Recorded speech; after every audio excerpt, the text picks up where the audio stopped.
Hello moms and moms to peace. അപ്പോൾ നമുക്ക് വരുന്ന എൻക്വയറീസിൽ സ്വാഡിൽ ക്ലോത്ത് എന്താ എന്ന് പലരും ഡൗട്ട് ചോദിക്കാറുണ്ട്. അപ്പോൾ ഇന്നത്തെ വീഡിയോ സ്വാഡിൽ ക്ലോത്ത് എന്താ എന്നതിനെ പറ്റിയുള്ള ഡീറ്റെയിൽഡ് വീഡിയോ ആണ്.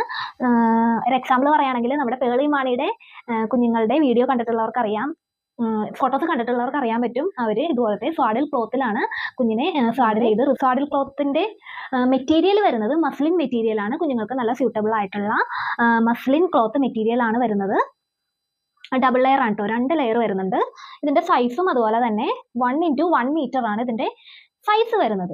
യൂസും നമുക്ക് മൾട്ടി യൂസ് ചെയ്യാം. കുഞ്ഞുങ്ങൾക്ക് സ്വാഡിൽ ചെയ്യാൻ വേണ്ടിയിട്ട് യൂസ് ചെയ്യാം, നഴ്സിംഗ് ടൈമിൽ കവർ ചെയ്യാൻ വേണ്ടിയിട്ട് യൂസ് ചെയ്യാം, ട്രാവൽ ചെയ്യുമ്പോഴും നമുക്ക് ബെഡിൽ വിരിക്കാനും പുതപ്പായിട്ടൊക്കെ യൂസ് ചെയ്യാൻ പറ്റുന്നതാണ് ഈ ഒരു സ്വാഡിൽ ക്ലോത്ത്. നമ്മുടെ ലിറ്റിൽ ട്രഷറിന്റെ പ്രൈസ് വരുന്നത് 310 rupees ആണ് ഈ ഒരു പീസിന്. കൂടുതൽ ഡീറ്റെയിൽസ് അറിയാൻ വേണ്ടിയിട്ട് വാട്സ്ആപ്പ് നമ്പറിൽ മെസ്സേജ് അയച്ചാൽ മതി. നമ്മുടെ മെറ്റേണിറ്റി കിറ്റിന്റെ ഡീറ്റെയിൽസ് അറിയാൻ വേണ്ടിയിട്ടും വാട്സ്ആപ്പ് നമ്പറിൽ മെസ്സേജ് അയച്ചാൽ മതി. Thank you.